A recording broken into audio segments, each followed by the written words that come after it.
Okay, so today we're going to talk about lesson 4.4 in our pre-calculus book about rational functions.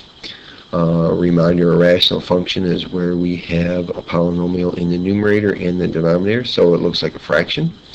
And here are three examples of rational functions. First of all, we're going to look at finding the domain of a rational function. A reminder that you cannot divide by 0. So for the domain of the rational function, we're going to find where the denominator is equal to 0 and say that x cannot be those numbers then.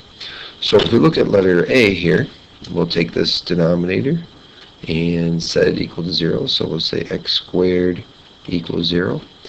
And so when that's equal to 0, when x is equal to 0, so we'll say that the domain in this case then is all real numbers except x cannot equal 0. For letter B, we'll take the denominator here then, set that equal to 0 also. And it's a quadratic, so we'll factor. We get x minus 3 times quantity x plus 2 equals 0. And so we'll get positive 3 here and negative 2 there. So our domain in this case is all real numbers again, except x cannot equal negative 2 or positive 3. So also in this lesson, let's go ahead and look at our intercepts. So we have y-intercepts and x-intercepts, which is our zeros of the numerator, but are not zeros of the denominator. So our y-intercept is when x equals 0, and our x-intercept is where there are zeros in the numerator but not the denominator. So we use this example here.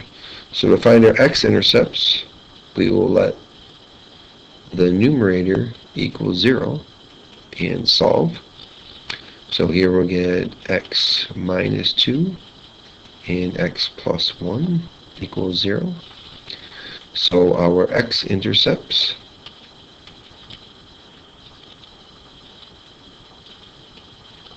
are at negative 1 and positive 2. And our y-intercept is when we let x equal 0, so we want to find f of 0. So if we put 0 in here, we get 0 squared minus 0 minus 2 divided by 0 minus 1. So that equals negative 2 over negative 1, which equals 2. And that would be our y-intercept. And that's our beginning information about rational functions.